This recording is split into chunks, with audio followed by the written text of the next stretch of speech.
Hello. আসসালামু আলাইকুম sir. এই শোনা যাচ্ছে? জি স্যার, শোনা যাচ্ছে স্যার।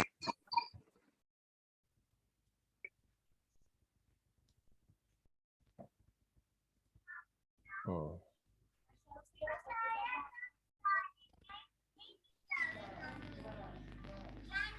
আচ্ছা, তোমাদের আর কয় সপ্তাহ আছে ক্লাস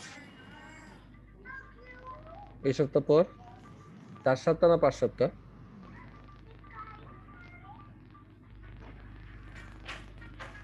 হ্যালো, শোনা যাচ্ছে তো নাকি? স্যার এই সপ্তাহ পর স্যার 3 সপ্তাহ। ও, এই সপ্তাহ পর 3 সপ্তাহ? জি স্যার। হাই হাই, 3 সপ্তাহ না 4 সপ্তাহ? স্যার এই উইক সহ স্যার 4 সপ্তাহ স্যার। ও তাই। হুম। তাহলে তো বেশ ইয়ে হয়ে গেল আমার জন্য। ঠিক আছে, একটু ফাস্টার যাইতে হবে আর কি। কিছু অঙ্ক হয়তো করে আমি দিয়ে দিব। আমরা যেটা দেখছিলাম সেটা হলো এই অংশটা।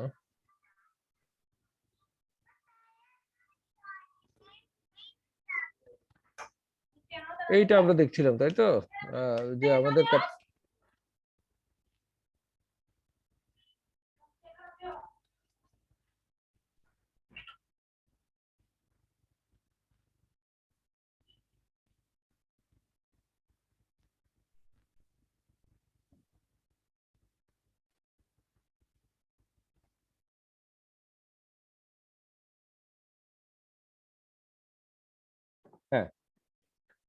হ্যাঁ, শুনতে পাচ্ছ? Yes sir. আচ্ছা। যাক, আমাদের ইয়ে হলো যে সিঙ্গেল পাইলের ক্যাপাসিটি আমরা যেভাবে বের করি, কিউ আলটিমেট এর সাথে কিউ এফ হবে frictional part plus Q B end bearing, তার থেকে মাইনাস হবে weight of the pile. Weight of the পাইলের সময় পুরো টাইমটা যদি পাইলের নিচেই থাকে, তাহলে buoyancy force of the pile, পাইলের ওয়েট মাইনাস বুয়েন্সি ফোর্স, সে নেট পাইলের ওয়েটটা বিয়োগ হবে আর কি। হ্যাঁ, তার মানে gamma concrete of the pile minus gamma W, যে বিয়োগফল যেটা হবে মাইনাস প্রায় 15 kilo newton per metre cube, সেটা দিয়ে গুণ হবে আর কি তার ভলিউম। সেই অংশটা বিয়োগ হবে, কারণ মোস্ট কেসেসে পাইল পানির নিচে থাকবে। এই দেন আমরা মাঝে মাঝে অ্যাপ্লাই করি ফুল কিউ এর উপরে কিউ ই বি, যেটা আমরা পাই এখানে, এটার উপর ফ্যাক্টর অফ সেফটি অ্যাপ্লাই করবে এক্সেপ্ট দি ডাব্লিউপি আর কি। এই অংশটা হয়তো ভুল হয়েছে, Q F plus Q B হবে divide by factor of safety minus minus WP. এইটা হলো allowable capacity, which is the conventional মেথডে আমরা যেটা পাই, একদম overall factor of safety apply করি। কিন্তু আমরা যদি আসলে ডিটেল দেখি কিউ এফ এবং কিউ বি পরবর্তীতে দেখবো দুইটা দুই সময় মোবিলাইজড হয়। একটা হলো খুবই অল্প স্ট্রেনে মোবিলাইজড হয়ে যায়, স্ট্রেন বা আমি সেটেলমেন্টকে আমরা স্ট্রেনও বলতে পারি, settlement divide by size of the total height দিয়ে যদি ভাগ করি, then it is the compressible layer দিয়ে ভাগ করি, it is the strain. Then the strain অথবা সেটেলমেন্ট কিউএফ খুব অল্প সময় হয়ে যায়, সে লেস দেন 10 মিলিমিটার টোটাল সেটেলমেন্টের মধ্যেই কিউএফ মোবিলাইজড করে, তার মানে ফুল কিউ আলটিমেট স্টেটে পৌঁছে যায় কিউএফ। বাট কিউবি আলটিমেট স্টেটে পৌঁছতে 25 even more millimetre is required. ঠিক আছে, তো ফলে আমরা যখনই 2.5 বা একটা ফিক্সড ফ্যাক্টর সেফটি ভাগ করে দেই, তখন আসলে সার্ভিসিবিলিটি কন্ডিশনটা আসলে এনশিওর হয় না। সেজন্য আমাদেরকে অন্যভাবেও চিন্তা করা লাগতে পারে যে আমরা দুইটাকে আলাদা আলাদাভাবে ডিল করবো কিনা। Factor safety is gross factor of safety usually greater than 2 ধরা হয়। In practice application of factor of safety greater than 2 is thought of as sufficient to limit settlement to about 25 millimetre, এটা ধরা হয় এবং প্রায় ক্ষেত্রে তাই হয়। তুমি যখন আমরা 2 দিয়ে করি না, নরমালি 2.5 অথবা 3 দিয়ে ভাগ করি, তখন যে তার ইয়াটা মানে ওই যে সেটেলমেন্টের যে ব্যাপারটা, এটা মোটামুটি এনশিওর হয়েই যায়। আমরা আবার ফ্যাক্টর অফ সেফটি এলআরএফডি মেথডেও আমরা ক্যাপাসিটি বের করতে পারি। ওইটা বেলা যেমন আলাদা ফ্যাক্টর অফ সেফটি অথবা আলাদা রিডাকশন ফ্যাক্টর ফর কিউএফ এবং কিবি, দুইটা আলাদা আলাদা থাকে। লোড ফ্যাক্টরও আলাদা আলাদা থাকে, যেমন আমরা কোডে থাকে লাইভ লোডের জন্য 1.4 এর মতো অ্যারাউন্ড, ডেড লোডের জন্য 1.1। সেগুলি আলাদা আলাদা আমরা গুণ দিতে পারি, দেন নিউ এই যে ইটা না নিউ, এটা বোধহয় এইটা হলো একটা ডাক্টালিটি অথবা রিডান্ডেন্সি অপারেশনাল পারফরম্যান্স ফ্যাক্টর, যেটা স্পেসিফাই করে সেটাতে আমরা গুণ দিতে পারি ইন সাম কেসেস। ওভারঅল এই সবগুলি মিলিয়ে হলো আলটিমেট ফ্যাক্টর অফ সেফটি আমরা ইউএসডি ডিজাইনে যেভাবে করি। এত ডিটেলস আমরা গেলাম না, যে এখন আমরা যাচ্ছি হলো লোড টেস্ট, যে আমরা যে বলছি যে কিভাবে এই যে কিউএফ এবং কিউবি অথবা কিভাবে আমরা সরাসরি লোড টেস্ট করে আমরা করতে পারি ফাইল ক্যাপাসিটি। একটা লোড টেস্ট স্ট্যাটিক্স আলফা এবং beta method, alpha method for সম্ভবত cohesion, beta method for others end বিয়ারিংও ওটার মধ্যে থাকে, এটা আমরা পরে দেখবো। পাইল ড্রাইভিং ফর্মুলা, নরমালি আমরা ইমপ্যাক্ট লোডিং দিয়ে যদি পাইল ড্রাইভ করি, ফর্মুলা থেকেও এই যে impact এবং impact is associated with the weight of the hammer and height of fall. তো সেটার সাথে পাইলের ক্যাপাসিটির একটা সম্পর্ক আছে, যে কত ইমপ্যাক্ট হলে কি পরিমাণ ঢুকবে এবং সেই ঢুকার রেটের উপর বেসিস করে আমরা ক্যাপাসিটি বের করতে পারি। আমার ধারণা এই জিনিসে আমরা অত যাইতে পারবো না, বাট এটা মাথায় রাখো, এরকম একটা ফর্মুলা আছে পাইল ড্রাইভিং ফর্মুলা। এগুলো হয়তো হায়ার লেভেলে পড়াশোনা হবে, এখানে হবে না। আবার সেটা করার সময় যে ওয়েব ইভেনচুয়ালি ইমপ্যাক্ট লোডিং এর জন্য একজন ওয়েব তৈরি হয়, সেই ওয়েব অ্যানালিসিস থেকেও আমরা ক্যাপাসিটি পেতে, এইগুলিও হাই লেভেলের কম্পিউটার কমপ্লেক্স কম্পিউটার প্রোগ্রাম দিয়ে করা হয়। বাট তুমি মাথায় রাখো যে এগুলি আছে, হ্যাঁ, ওয়েব অ্যানালাইসিস মেথডও আছে, পাইল ড্রাইভিং ফর্মুলাও আছে, এবং ইন্টারপ্রিটেশন ভেরি মানে complex interpretation is required here. তা আমরা আপাতত এই উপরের অংশটাই দেখবো। ওইটা আগে বলছে যে এসটিএম D1143 তে এই পাইলট ক্যাপাসিটি ফিল্ডে আমরা কিভাবে বের করি, অ্যাকচুয়ালি লোড টেস্ট করে, which is the static load test. Static load test, এটা হলো স্ট্যাটিক লোড টেস্ট আমাদের যে লোড টেস্টের প্রথমটা, আর 3 নাম্বারটা হলো ডাইনামিক লোড টেস্ট। হ্যাঁ, পাইল ড্রাইভিং ফর্মুলা ডাইনামিক, আমরা ইমপ্যাক্ট লোড দেই, ওয়েব অ্যানালাইসিসও ডাইনামিক লোড। সো স্ট্যাটিকে একাধিক মেথড আছে, আমাদের দেশে মূলত করা হয় কনভেনশনাল পাইল মেথডে করা হয় লোড টেস্ট, এটাকে এমএলটিও বলা হয়, maintain load test. Slowly load apply করা হয়, আমরা একটা টার্গেট, যে ঠিক আছে আমাদের ডিজাইন লোড যদি হয় সে সাপোজ 100 টন, আমরা 200 টন এটাকে 2 দিয়ে গুণ দিয়ে 200 টন লোড চাপাই ইনক্রিমেন্টালি, মোরলেস 8টা ইনক্রিমেন্টে, 6টা থেকে 8টা হতে পারে, এখানে 8টা হলে 25 করে মিলে যায়, সেই 8টা ইনক্রিমেন্টে আমরা 25, 50, 75 এভাবে করতে করতে 200 পর্যন্ত যাব, এবং প্রতি ইনক্রিমেন্টে দিয়ে লোড মানে দেয়ার একটা ইনক্রিমেন্ট দেওয়ার পরে সেটেলমেন্ট হবে, সেটেলমেন্ট সাথে সাথে ঘটবে না স্টিলের মতো, এটাও আস্তে আস্তে ঘটবে, একটা টাইম ডিপেন্ডেন্ট। ইনিশিয়ালি কম টাইমেই এটা ইয়েতে পৌঁছে যাবে, কি বলবো, ইকুইলিব্রিয়াম পজিশন। ইকুইলিব্রিয়াম মানে হলো স্ট্রেইন আর তেমন একটা হচ্ছে না, স্টেডি স্টেটে পৌঁছে যাবে। কিন্তু যখন এটা ফেলিউরের কাছে যাইতে থাকবে, স্টেডি স্টেটে পৌঁছতে অনেক সময় লাগবে। তো বাট এই মেইনটেইন লোড টেস্টে হলো স্টেডি স্টেটে পৌঁছা লাগে, এই depends on how much time is given. Normally initial কেসে 5 মিনিট হয়ে যায় প্রথম কয়েকটা স্টেপে, কিন্তু শেষের দিকে 30 মিনিট 1 ঘন্টাও লাগে, ম্যাক্সিমাম 2 ঘন্টা পর্যন্ত আমরা বসে থাকতে পারি। তো ফলে 8টা স্টেপে প্রায় 5-6 ঘন্টা লাগবে, এবং আনলোডও করা হয় এইভাবে, 8টার জায়গায় 4টা স্টেপে আনলোড করা হয়, সেখানেও কিছুটা টাইম দিতে হয়। তো মেইনটেইন লোড টেস্ট, এম মানে হলো তোমাকে স্টেডি স্টেট পৌঁছার জন্য একটা টাইম তোমাকে মেইনটেইন করতে হবে প্রত্যেকটা লোড ইনক্রিমেন্ট দিয়ে। তো in that way we got the settlement versus load. Okay, আচ্ছা, এখন এই যে 8-9 ঘন্টা বসে থাকা এবং পিক লোডে 12 ঘন্টাও বসে থাকতে হয়, এই মেইনটেইন লোড টেস্ট আমাদের অনেকের ধৈর্যে চ্যুতি ঘটায়।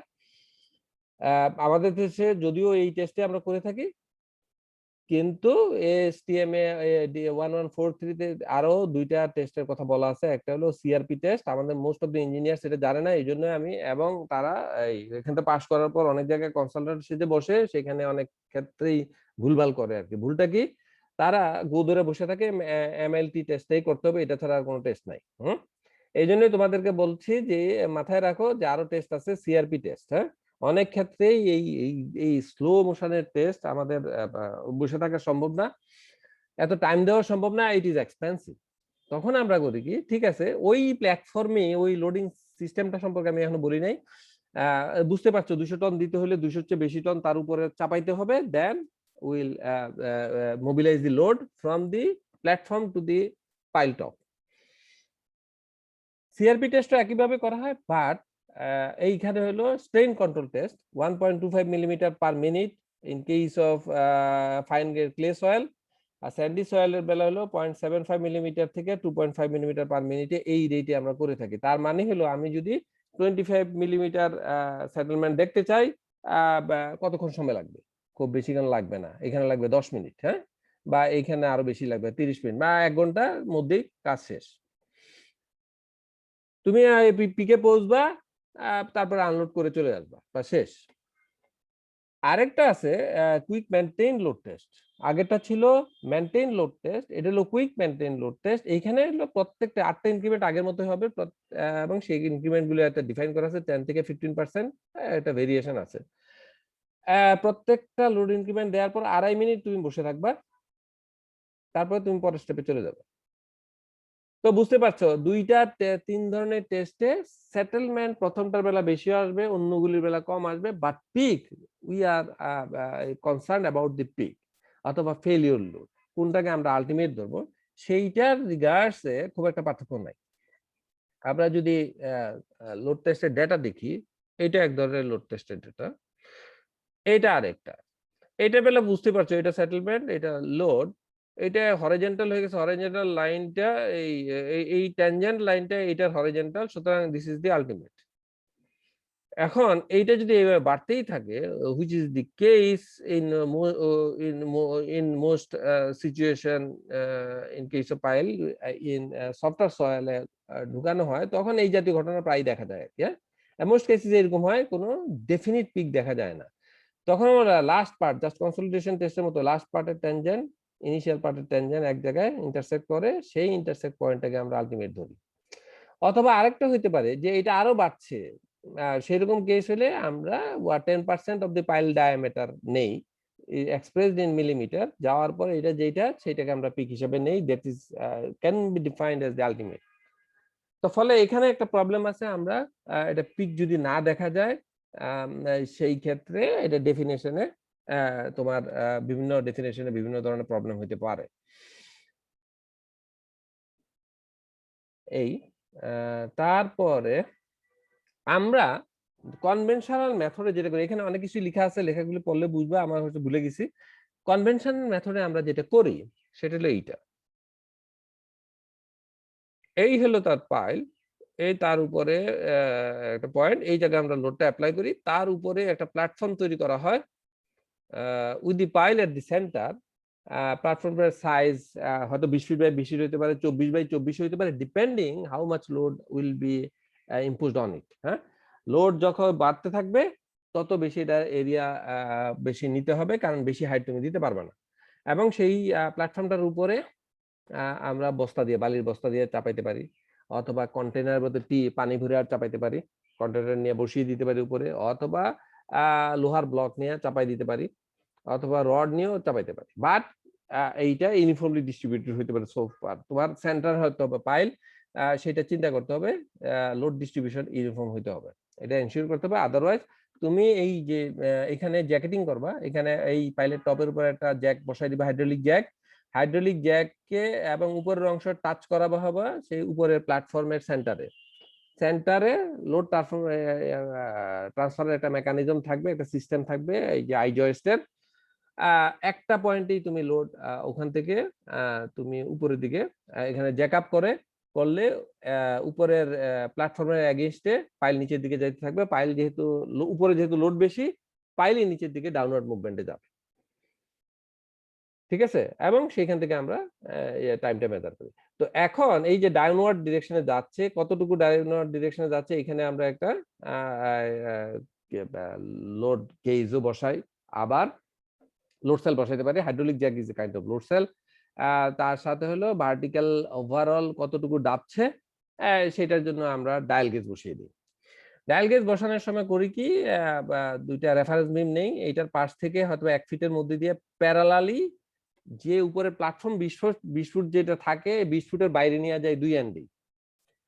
তার মানে হলো পাইল যখন তার আশেপাশে টাচে থাকে না, সেই রেফারেন্স বিম দুই পাশে, এই রেফারেন্স বিম থেকে আমরা ডায়াল গেজটা লাগাই, পাইলটা কতটুকু মুভ করছে। কারণ হলো পাইল যখন ডাবে নিচের দিকে ডেবে যায় তার আশেপাশের এরিয়া সহ ডাববে, তুমি যদি তার পাশেই বসাও কোনো একটা ডায়াল গেজ রেফারেন্স হিসাবে, তাহলে এই জায়গাও ডাবতেছে, দুইটা রিলেটিভ ডাবাডাবির ফলে রেজাল্ট ঠিক মতো আসবে না। ফলে reference beam should be independent of the central part of the soil that is undergoing settlement or suffering settlement because of the pile being driven, সেটা করতে হবে। এখন বুঝতে পারছো যে সেটেলমেন্ট আমরা টপে মাপছি, পাইল আস্তে আস্তে নিচের দিকে চলে যাচ্ছে, এখানে এন্ড বিয়ারিং কত, ফ্রিকশন কত, ইন্ডিপেন্ডেন্টলি মাপার কোনো উপায় নাই। দুইটা আমরা কালেকটিভলি পাচ্ছি, কিউ ইউ এবং না কিউ বি এবং কিউ এফ দুইটা একসাথে পাচ্ছি এখানে। হ্যাঁ, যে পাইল নিচের দিকে যাচ্ছে, ফ্রিকশন উল্টা দিকে আপওয়ার্ড রিঅ্যাকশন দিচ্ছে, তাই তো? এইভাবেই তো এখানে একটা এন্ড বিয়ারিং পাচ্ছি, এখানে ফ্রিকশন পাচ্ছি, দুইটা একই ডিরেকশনে। এই দুইটার কালেকটিভলি উইল গেট, এবং যখন এটা ফেল করে যাবে একটা পিক দিবে, তার মানে ইট ইজ ফেল, আমরা ধরে নেই দুইটাই আলটিমেট অবস্থায় পৌঁছে বলেই ভিতরে ঢুকে যাচ্ছে। হ্যাঁ, আর কোনটা কবে আগে পিছনে হয়েছে এটা আমরা জানি না। যদি আমরা এটা বের করতে চাই ইন্ডিপেন্ডেন্টলি, তখন আমাদেরকে আরেকটা স্পেশাল ইনস্ট্রুমেন্টেশন করতে হবে, যে ঠিক আছে সিস্টেম অফ পাইল ড্রাইভিং একই, আমরা পাইলের মাথায় নিচের দিকে এন্ড বিয়ারিং এর কাছাকাছি পাইলের ভিতরেই আরেকটা লোড সেল ঢুকিয়ে দিব। এটা কিন্তু sacrificial load cell one type of. হ্যাঁ, সেটাকে ও সেল বলা হয়, which is named after the person who developed this cell, which is his name is ওস্টারবার্গ। ওস্টারবার্গের নাম অনুসারে সেটা হয়েছে এইখানে একটা লোড সেল ঢুকিয়ে দেওয়া হয়, পাইল ঢুকানো হইলো জায়গা মতো। এখন লোড সেলকে এখন উপরে অ্যাটাচমেন্ট সবই করা হলো উপরের জ্যাকের সাথে, করার পর এই লোড সেলকে এক্সপান্ড করা হয়। দেখো লোড সেল যখন এক্সপান্ড হবে উপরের দিকে ধাক্কা দিবে, রিঅ্যাকশন নিবে সয়েলের নিচ থেকে, নিচ থেকে কি করবে, নিচের অংশটা ধাক্কা দিবে সয়েলের এন্ড বিয়ারিং এর দিকে, উপরের অংশটা ধাক্কা দিবে হলো ফ্রিকশনের দিকে। ঠিক আছে, উপরে ধাক্কা দিচ্ছে ফ্রিকশন, নিচে এন্ড বিয়ারিং এ। এন্ড বিয়ারিং যদি বেশি হয়ে থাকে এন্ড বিয়ারিং এর এগেইনস্টে ফ্রিকশন সে মেজার করতেছে কিন্তু। হ্যাঁ, ঠিক আছে, তুমি এখন লোড এটাকে বাড়াও আস্তে আস্তে, তুমি উইল গেট দি এটা এট দি সেম, কারণ এই অংশটা এইখানে ফ্রিকশন আছে ঠিকই, এই ফ্রিকশন ওভারকাম করলে উপরের অংশ কিন্তু ফ্রি। অনেক ক্ষেত্রে উপরের অংশটা যদি আমরা ডিটাচ করে দেই লোড প্ল্যাটফর্মের কাছ থেকে, মাঝখানে যে একটা আই বিম থাকে এটা সরিয়ে দেই অথবা গ্যাপ করে দেই, তাহলে it is free to move. তো ফলে এখানে যখন ফ্রিকশন ওভারকাম করবে তখন এটা উপর দিকে ফ্রি মুভ করতে থাকবে এগেইনস্ট দি এন্ড বিয়ারিং। তার মানে কি, মানে হলো ফ্রিকশন অলরেডি ডেভেলপ আলটিমেট স্টেজে পৌঁছে গেছে। যেই অবস্থায় আলটিমেট স্টেজে পৌঁছে গেছে তার সে পরিমাণে কিন্তু এন্ড বিয়ারিং এখনো শেষ হয় নাই। At least ultimate capacity is QF into 2 এই ক্ষেত্রে, তাই তো? তোমরা বুঝো কিন্তু। হ্যাঁ, এখানে এক্সপান্ড করা হচ্ছে, উপর দিকে যাওয়ার চেষ্টা করতেছে, ফ্রিকশন উল্টা দিকে, এইটার উল্টা দিকে কিন্তু ফ্রিকশনটা এখানে হচ্ছে। এটা ফ্রিকশন আমরা দুই দিকে একই মনে করে থাকি, এদিকে যেটা ওইদিকেও সেটা হবে। অ্যাকচুয়াল সিনারির বেলা এটা হবে, কিন্তু আমরা টেস্ট করার বলা হচ্ছে উল্টা, এটাকে হলো নেগেটিভ স্পিন ফ্রিকশন বলা হয় কম্পেয়ার টু দিস। হ্যাঁ, ঠিক আছে, কিন্তু অ্যাকচুয়াল কেসে যখন পাইল ড্রাইভ করার চেষ্টা করা হবে তখন উল্টা দিকেই যাবে এটা। তাহলে আমরা এইভাবে পেতে পারি। এইটা এই অংশটা একটু পরে দেখো। এখন এইরকম একটা লোড অংশে যে আমি স্কিন ফ্রিকশনও পাচ্ছি এন্ড বিয়ারিং পাচ্ছি।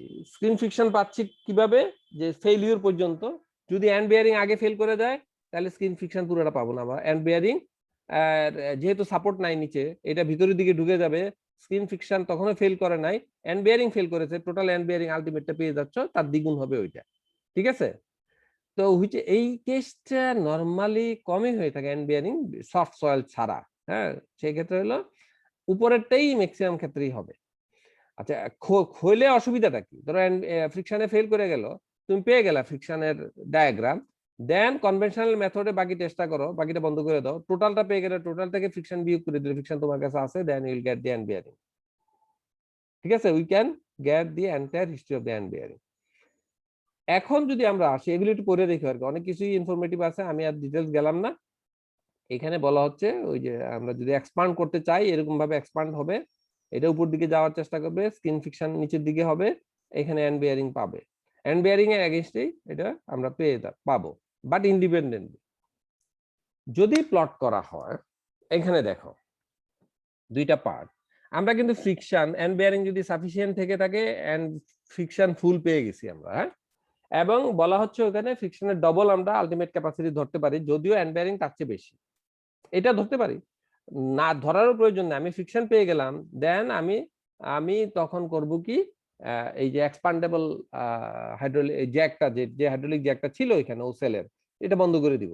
বন্ধ করার পর কনভেনশনাল মেথডে পাইল লোড টেস্ট করব, ফুলটা পাবো, ফুলের থেকে ফ্রিকশনটা বিয়োগ করব, ঠিক আছে? Then you will get QB. এইটা হলো উপরের অংশটা হলো ফ্রিকশনাল পার্টটা, যেটা আমরা ওসেল থেকে ডিরেক্টলি পাবো। এটা হলো কিউবি। একই টেস্টের দুইটা কিন্তু একসাথে পাবো না আমরা। এটা কিউবি আমরা লোড সেল পুরোটা আমরা করব কনভেনশনাল মেথডে। কনভেনশনাল মেথডে দুইটা তিনটা পার্ট, সিআরপি হতে পারে, আরেকটা হতে পারে কুইক মেইনটেইন লোড টেস্ট। সেখান থেকে আমরা এই অংশটা বিয়োগ দিলে এই অংশটা পাবো। হ্যাঁ, এইটা হলো তোমার এন্ড বিয়ারিং ভেরিয়েশন। এখানে দেখো, এটা এদিকে লোড, এদিকে লোড, এদিকে সেটেলমেন্ট, না এদিকে লোড, এদিকে সেটেলমেন্ট, এদিকে সেটেলমেন্ট। ও সেল থেকে তুমি পাচ্ছ, ধরো এই টেস্টের বেলা যেটা হলো, এই স্কেলটা দেয়া নাই এখানে, কত মিলিমিটার ফেল করছে এটা দেয়া নাই। আচ্ছা যাই হোক, এখানে তুমি দেখতে পাচ্ছ যে এই পর্যন্ত, কোথায় জানি দেয়া আছে, অন্য একটা প্রবলেমে আর কি। যাই হোক, আমরা এখন একটু এটা দেখেই যাই। এই দেখো, এই ফ্রিকশন বাড়ছে উইথ সেটেলমেন্ট, বাড়ার পরে এই জায়গায় হঠাৎ করে জাম হওয়ার পর তুমি যে আনলোড করো এইভাবে চলে আসবে আর কি। হ্যাঁ, তো ফলে এই পর্যন্তই সেটেলমেন্ট হলো আর কি। আর পিকের বেলা এই অংশ, কারণ আমরা ওই অষ্টারভাগ থেকে যেটা ডবল করে দিয়ে নিলাম, সেই যদি নেই অষ্টারভাগের সময় তো এই অংশটা পিকে পৌঁছে নাই, কিন্তু আমরা কিছু ডেটা পাবো এই পর্যন্ত, এইটাকে আমরা ম্যাক্সিমাম ধরে যদি নেই, উইল গেট দিস ভেরিয়েশন। তাই তো এই দুই লোড কিন্তু সেম ওই ক্ষেত্রে, কারণ আমরা এখানে যখন মোবিলাইজড ফেল হয়ে গেছে, হওয়ার পর নিচের অংশ আর পাবো না, ওইটাকে জাস্ট দুই দিয়ে যদি গুণ করে দেই উইল গেট, কারণ এক্স্যাক্টলি সেম অ্যামাউন্ট এখানেও পেয়েছি। তাই তো, which is not the real scenario. Real scenario হলো এটা এখানে শেষ, ওইটা এখানে যাইতেই থাকবে আরো। তো ঠিক আছে, নেক্সট আমরা যদি কোনো একটা প্রবলেমে যাই, আসলে কি ঘটে, আমরা যদি ফুল এই জিনিসটা পেতাম তাইলে কি হতো। এখানে প্রবলেমগুলো একটু দেখো, এই অঙ্কটার বেলায় আসো, এইটার বেলা যাও। এটা হলো ওসেলের ফ্রিকশনাল পার্ট কিউএফ, এটা হলো আলটিমেট পার্ট ওসেল থেকে, না টোটাল থেকে আমরা পাইছি ধরো। এইখানে আসো, সেটেলমেন্ট এই জায়গায় আসার পর এই যে 20 কত টন আসছে, কিলো নিউটন 24 টন বা 23 আসার পরে আর নাই, এখানে একটা জাম্প হওয়ার পরে এটা ফিরে আসছে। তো পিক কোথাও কত মিলিমিটার মোবিলাইজ করছে, এই দেখো এখানে 4 পয়েন্ট সামথিং হবে। তো এক্স্যাক্টলি 4.5 মিলিমিটার যদি ধরি, 4.5 মিলিমিটারই ফ্রিকশনাল পার্ট অকুপাইড হয়ে গেছে। হ্যাঁ, তার মানে কিউএফ আলটিমেট স্টেটে পৌঁছে গেছে। আলটিমেট স্টেজে পৌঁছার পরে এটা কি কনস্ট্যান্ট থাকবে না কমে যাবে আমরা জানি না। হ্যাঁ, কনস্ট্যান্ট থাকতেও পারে, কমেও যেতে পারে, নেভার নো, যদি আলটিমেট ওভারকাম করে। দেন আমরা যদি এখন এইটার দিকে তাকাই, তুমি দেখো সেটেলমেন্ট এটার কাছাকাছি যদি আমরা ধরি, সেটেলমেন্ট বাড়তেছে। সেটেলমেন্ট কত, ওখানে ছিল 4.5, এখানে 12-13 এরকম হয়ে গেছে। এইটা আরো এরকম হয়ে যেতে পারে। হ্যাঁ, আরো এরকম হয়ে যেতে পারে। তো তাইলে আমরা যখনই এখন এইটা থেকে আমরা কি বুঝি, একটা হলো যে আলটিমেট কিউএফ অল্প সেটেলমেন্টেই ঘটে যায়। ঠিক আছে, 5-6 ইভেন এটা টেস্ট করে দেখা গেছে 10 মিলিমিটারের মধ্যেই ঘটে, কিন্তু এইটার বেলা অনেক বেশি সেটেলমেন্ট লাগে। এখন আমাদের সার্ভিসিবিলিটি ক্রাইটেরিয়া যদি মনে করা হয়, বলা হয় যে 10 মিলিমিটারের সেটেলমেন্টে যেটা আসবে সেটাই আমরা ধরবো কিউএ অ্যালাউয়েবল। সার্ভিসিবিলিটি সাথে রিলেটেড একটা অ্যালাউয়েবল ক্যাপাসিটিও আছে, তাই না? 10 মিলিমিটার যদি ধরা হয়, তাইলে কি 10 মিলিমিটারের মধ্যে এইটা পুরোটাই আসতেছে, এইটার একটা ফ্র্যাকশন আসবে, তাই না? তো সেইটা কোনটা নিব, আমরা নিব 10 মিলিমিটার করসপন্ডিং যে লোডটা, সেই লোডটাই তাকে আমরা এটার সাথে যোগ করব, পুরাটা না। তখন আর ফেলিউরটা নিব না। ঠিক আছে, নেয়ার পরে এই দুইটাকে আমরা বলবো অ্যালাউয়েবল ক্যাপাসিটি। এখন এটার উপর ফ্যাক্টর অফ সেফটি দিবা কি দিবা না। যেমন আমরা যখন 10 মিলিমিটার রেসপেক্টে বললাম, এটা তো 10 মিলিমিটার হয়ে যাচ্ছে, 6 মিলিমিটারের পুরোটা হয়ে যাচ্ছে। এখন প্রবলেম হলো 6 মিলিমিটার পরে টোটাল ম্যাক্সিমামটা থাকে কি থাকে না। যদি থাকে factor of safety 1 is okay, যদি না থাকে, যদি পরে কমে যায়, তাহলে কিছু দিয়ে ভাগ করতে হবে। তো সেই জন্য কোনো ক্ষেত্রে কিন্তু কিছুটা কমেও, সেই ক্ষেত্রে but it is not sure, so be sure যে সব ক্ষেত্রেই কনস্ট্যান্ট থাকবে পিক হওয়ার পর। তো সেই জন্য এখানেও একটা ছোট একটা ফ্যাক্টর অফ সেফটি অ্যাপ্লাই করা হয়, হয়তো 1.25 এরকম।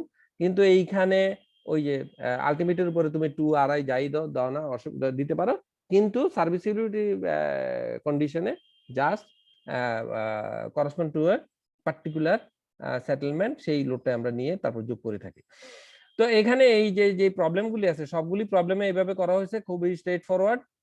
এইটা করে দেখতে পারো, then you will learn everything কিভাবে করছে।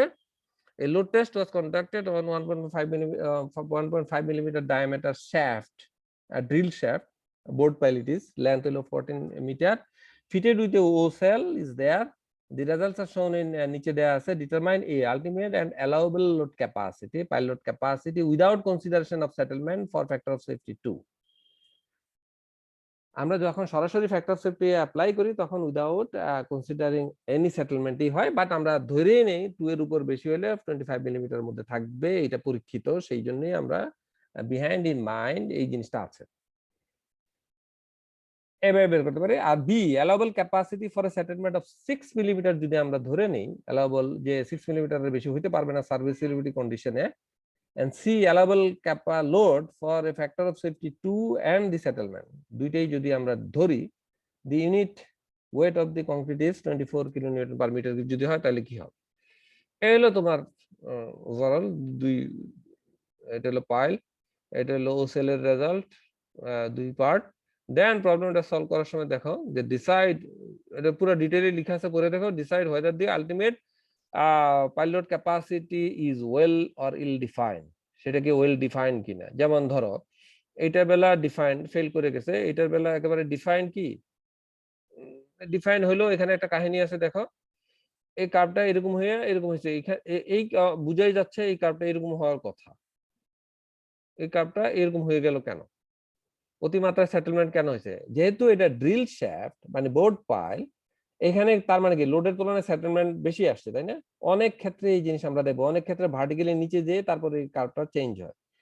কারণ হলো এই জায়গাতে ড্রিল শ্যাফটের মেকানিজমটা কি, আগে হোলটা করা হয়, ক্লিন করা হয় হোলটা, তারপরে অল অ্যাটাচমেন্ট ভিতর থেকে বের করে ফেলা হয়, এজিউম করা হয় সাইড থেকে সয়েল ভেঙে টেঙে ভিতরে পড়ে নাই, তারপরে রডের খাঁচা উপর থেকে নামানো হয় ড্রিল শ্যাফটের ভিতর দিয়ে, ফুটা দিয়ে।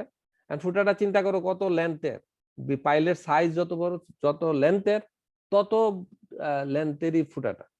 এই হোলটা যদি হয়, পাইল সাইজ যদি হয় 20 মিটার, 20 মিটার তুমি এজিউম করে নিচ্ছ হোলটা ক্লিয়ার আছে, এবং এই রডের খাঁচা নামানোর সময় আশেপাশে কোথাও লাগছে না, বুঝতেই পারছো ইনপ্র্যাকটিক্যালি কি হবে, আশেপাশে লাগবে ওয়ালে, মানে সয়েলের ওয়ালে, সয়েল ভেঙে নিচে পড়বে এবং নিচের অংশে একটা লুজ ম্যাটেরিয়াল থেকে যাবে।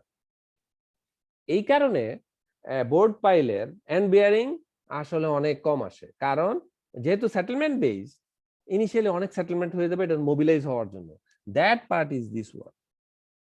তুমি যে লোড সেটেলমেন্ট কার্ভ আঁকো, দেখবা এই কার্ভটা এরকম, এটা প্যাটার্নটা বোঝা যাচ্ছে এরকমই হওয়ার কথা ছিল, এভাবে যাওয়ার কথা ছিল, হ্যাঁ, কিন্তু এক্সট্রা বেশি যে অংশটা আছে, this is due to drill shaft loose material inside at the bottom part, এবং এই লুজ ম্যাটেরিয়াল কতটুকু থাকবে, কোন পাইলে কতটুকু থাকবে, এটা ভেরি মাচ আনসার্টেন, এবং সেই জন্যই এই অংশটা তোমাকে ওই যে তোমাকে হয়তো বাদ দিতে হবে, ওই মিলিমিটারটা এইটা করা হয়েছে, সেই অংশটা বাদ দিতে হয়।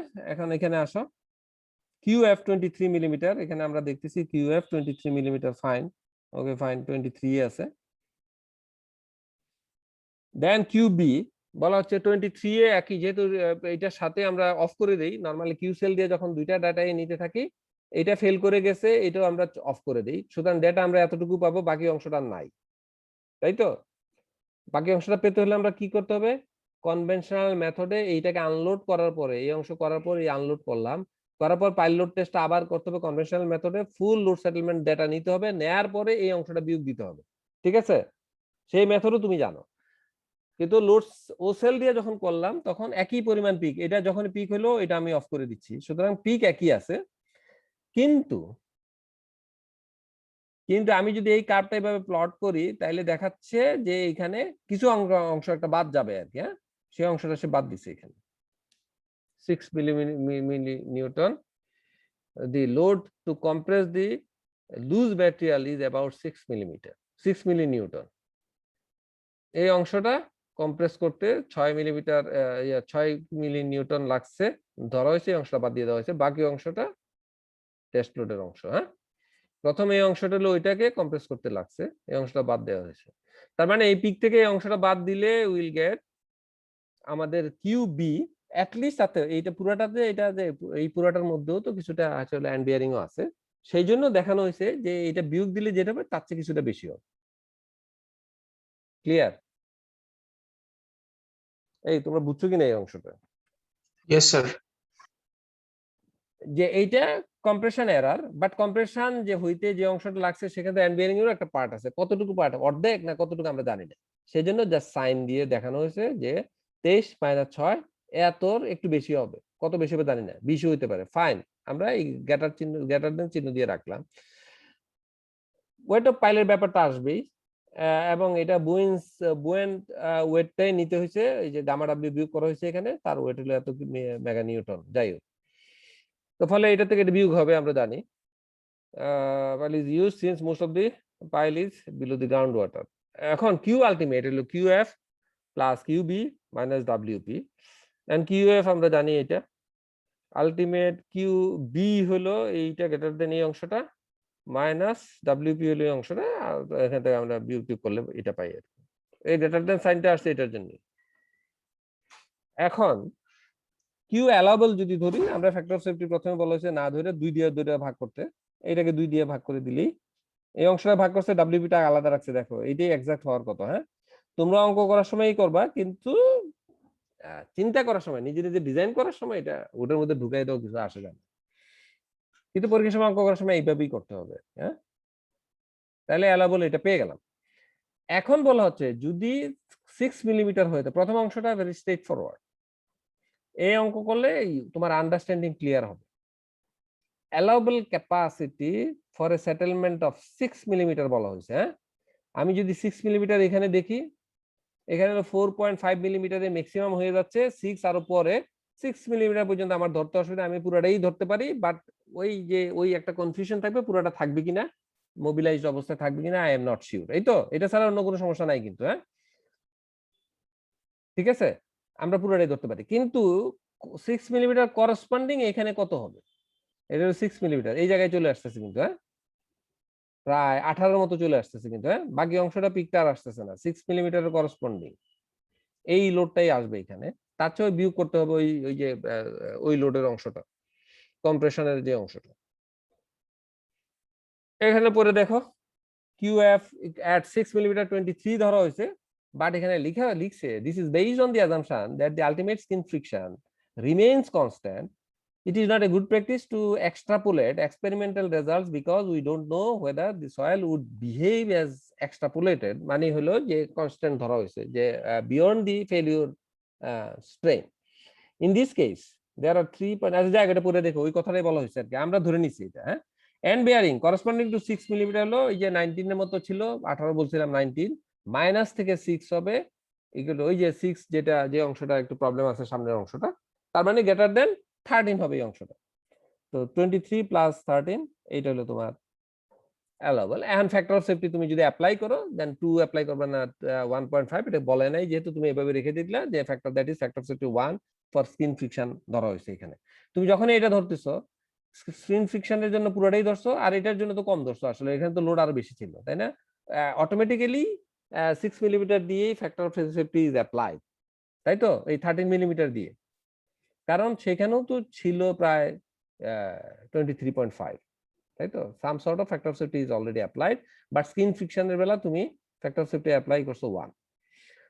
পরের অংশটার বেলা হয়তোবা ওই যে ফ্যাক্টর অফ সেফটি 2 দিয়েই ভাগ করতে হবে, তোমাকে বলা হয়েছে আবার, সেটাই তুমি করবে। তো ফলে এই এই অঙ্কটা করো, আর আগের অঙ্কগুলি করে, তো তোমাকে এই যে ডেফিনিশন গুলি হয়তোবা তোমাকে কিছু ক্লিয়ার আন্ডারস্ট্যান্ডিং দিবে আর কি। হ্যাঁ, তা আমি আজকে এখানেই শেষ করব, পরের ক্লাসে আমাদের বোধহয় ওই অঙ্কে যে স্ট্যাটিক মেথডে যে what is next, the pile load test are expensive, আমরা যে পাইল লোড টেস্ট করে যে হিসাব বেসিসে ক্যাপাসিটি বের করলাম, this is very much unusual case. এই unusual case because when you are putting in charge of the design, তুমি লোড টেস্ট করার আগে ডিজাইন তোমাকে করে ফেলতে হবে, সেই ডিজাইনে তোমার পাইল ক্যাপাসিটি কত হবে, অ্যালাউবল ক্যাপাসিটি কত হবে, তোমাকে সেফলি ধরার বিষয়গুলি জানতে হবে। That is the static formula যেগুলি আছে এম্পিরিক্যাল মেথড, আমরা সেই মেথডে পরবর্তীতে যাচ্ছি, because it is the confirmatory test. এটা নরমালি পরের দিকেই করা হয়, ডিজাইন ফেজে না, পরবর্তীতে ইমপ্লিমেন্টেশন ফেজে।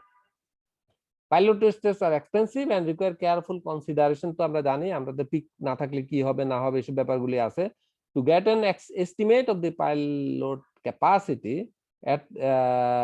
at least in the preliminary design stage আমাদেরকে যেটা লাগবে, recourse is made to statics and to correlations using soil test result আমরা যেটা পাই সেটা থেকে স্ট্যাটিক এবং কোরিলেশন যেগুলো আছে এস্টাবলিশ সেগুলো ইউজ করে আমাদের ক্যাপাসিটি বের করতে হবে ফর ডিজাইন, এবং সেটা সেফলি থাকতে হবে সেটাও বুঝতে হবে তোমার। আমাদের তো সেফটাই এনশিওর করতে হবে। In the next section, we will examine how statistics is applied to obtain an estimate of pile load capacity and some correlations between the field soil test results and measured pile load capacity. তো আমরা এটা পরের ক্লাসে হয়তো দেখবো, খুব তাড়াতাড়ি আমাদেরকে আগাইতে হবে। একটা কোশ্চেন, হ্যাঁ বলো স্যার। ওই যে QF ইকুয়ালস টু যে স্যার 23 পেয়েছি স্যার, এটা তো স্যার ওই যে এন্ড বিয়ারিং স্যার ফেল করবে হচ্ছে পরে, মানে কি আগে হচ্ছে কি ফ্রিকশন ফেল করলো স্যার।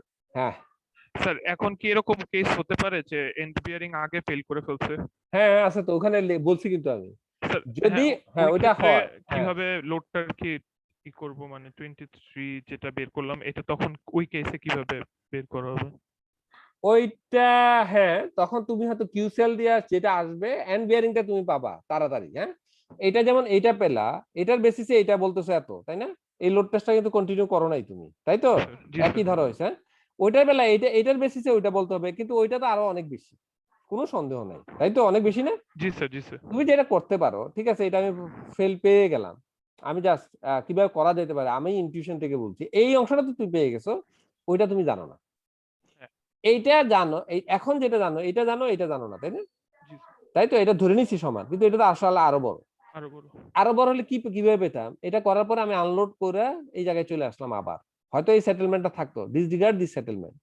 তারপরে আমি ওসেল এর এই ভেরিয়েশনটা পেয়ে গেছি, এটা আমি পুরোপুরি এতটুকু পেয়েছি, বাকিটা নাই, তাই তো? এখানে এসে তুমি আবার কনভেনশনাল লোড টেস্ট করো। আমি ওসেল আর ইউজ করব না, কনভেনশনাল লোড টেস্ট মানে ওই যে কিউএমএলটি অথবা সিআরপি অথবা কনভেনশনাল লোড টেস্ট করে কিউএফ কিউবি দুইটাই তো একসাথে পাচ্ছি, তখন ফেলিওর পর্যন্ত যাই, এই কার্ডটা তো পুরোটা পেয়ে যাবো তখন। বুঝা গেছে? যদি পেয়ে যাই, পেয়ে গেলে তো তুমি এই কার্ডটা বিয়োগ করে দাও, তাহলে তুমি এটা পেয়ে যাবে না? এই কার্ডটা তোমার আছে, এই ভেরিয়েশনটা, এই যে ভেরিয়েশনে যে লোড নিছো সেই ভেরিয়েশনেও ওখানেও লোড দিয়ে নিবা, নেয়ার পরে এটা বিয়োগ করে দিলে এটা পেয়ে যাবে, এই কার্ডটা তুমি পেয়ে যাবে পুরাটা। কিন্তু ডাইরেক্টলি কিউসেল থেকে দুইটা কার্ড তুমি পাবা না, আইদার এটা পাবা অথবা এইটা পাবা, মোস্ট কেসে এটা পাবা, কিন্তু এন্ড বিয়ারিং যদি সফটওয়্যার হয়ে থাকে তুমি এইটা পাবা, এটা পাবা না, এটা অল্প পাবা, ঠিক আছে? একইভাবে তখন তোমাকে এটা কন্টিনিউ করতে হবে তখন লোড টেস্টটা, কারণ তুমি তো জানো এটা ফেল করে গেছে, বাকি অংশটাই এন্ড বিয়ার স্কিন ফ্রিকশন, ওই কনভেনশনালটা তখন ওইটা করতে হবে আবার। এটা বুঝছো?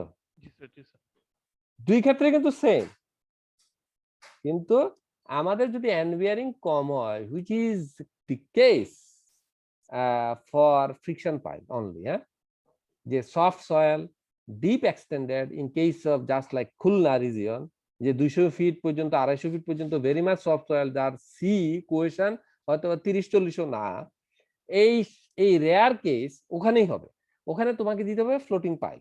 ফ্লোটিং পাইল যদি দাও, ফ্রিকশন তুমি পাওয়ার আগে এটা ফেলিউর চলে আসবে, তাই না? আর এন্ড বিয়ারিং আমরা ডিসরিগার্ডই করি তখন, তাই তো? 15% যদি টোটাল ক্যাপাসিটির কম হয়ে থাকে, this is pass zero. But O cell দিয়ে তুমি আর পেলা না, ও সেল দিয়ে এটা পেলা, ওইটা তখন তোমাকে কনভেনশনাল মেথড দিয়ে পুরা পাইল লোড টেস্ট করে এটাকে বিয়োগ করতে হবে, ঠিক আছে? তার মানে দুই ক্ষেত্রেই তুমি পেতে পারো, তাই তো? বুঝা গেল? পরীক্ষার সময় কিন্তু এরকম একটা প্রশ্ন দিয়ে দিব আর কি, হ্যাঁ, একটু পড়ো আর কি, হোয়াট ইজ দি ওসেল এক জায়গায় থেমে গেল, তুমি যেই প্রবলেমটা আমার বললো এই প্রবলেমটাই দিয়ে দিতে পারি আমি, হ্যাঁ। তো ফলে এই আন্ডারস্ট্যান্ডিং এর ব্যাপার আছে, তোমাকে হয়তো লিখতে খুব বেশি লিখার কিছু নাই, বাট তুমি এটা বুঝতে পারছো কিনা সেটা হলো মেইন ব্যাপার আর কি, হ্যাঁ। আর এই অঙ্কগুলি নিজে নিজে করার চেষ্টা করো, অঙ্কর চেয়ে বেশি হলে it will give you a clear conception, হ্যাঁ। এই এখানকার অঙ্কগুলি, হ্যাঁ ভেরি সিম্পল। এই যেমন আমি এগুলি তোমাকে বলিই নাই।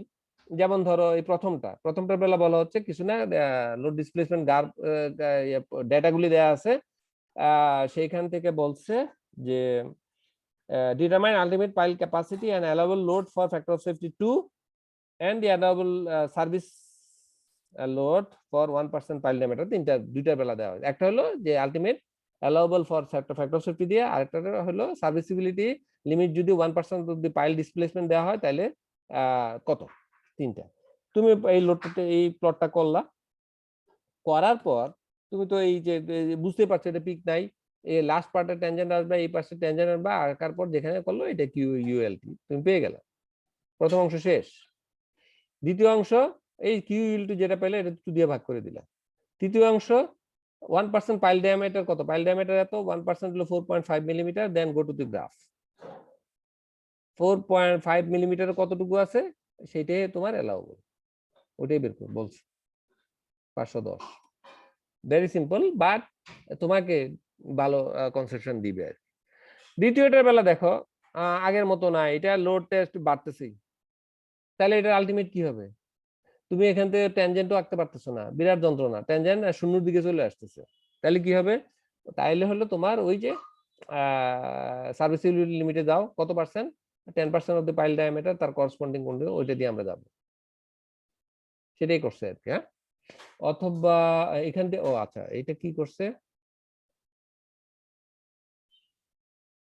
এখানে যে ওই যে ওই লাইনটা টান দিছে, এখানে ট্যানজেন্ট আঁকার চেষ্টা, ট্যানজেন্টের কিন্তু লাভ নাই, কোনটার সাথে ইন্টারসেক্ট তো করবে না, এই পার্টে ট্যানজেন্ট তো নিচে চলে এসে শূন্য চলে যাবে, শূন্য তো না আসলে, আসলে তো লোড বাড়তেছে, তোমার এইটার করসপন্ডিংটাই হবে, যেটা বললাম। এই ডিটেইল গুলো একটু পড়ো কেন এটা হয়েছে, this will give you clear insight আর কি। হ্যাঁ, আর 3 নাম্বারটা তো আমি বলেই দিলাম আর কি। হ্যাঁ, তো ঠিক আছে,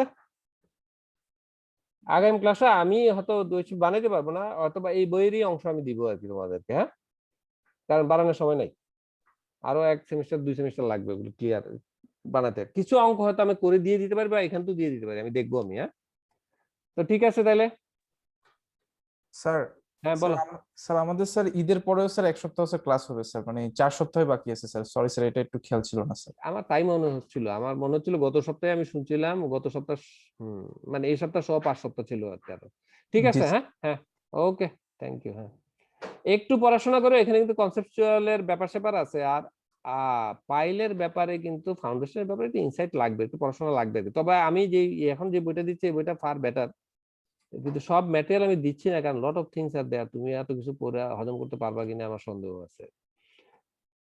তো ঠিক আছে, হ্যাঁ, যে অংশটা হলো আমি পরের অংশটা আমি হয়তো আজকে আপলোড করবো আর কি দেখে। ওকে, থ্যাংক ইউ ভেরি মাচ। আসসালামু আসসালামু আলাইকুম স্যার। আলাইকুম।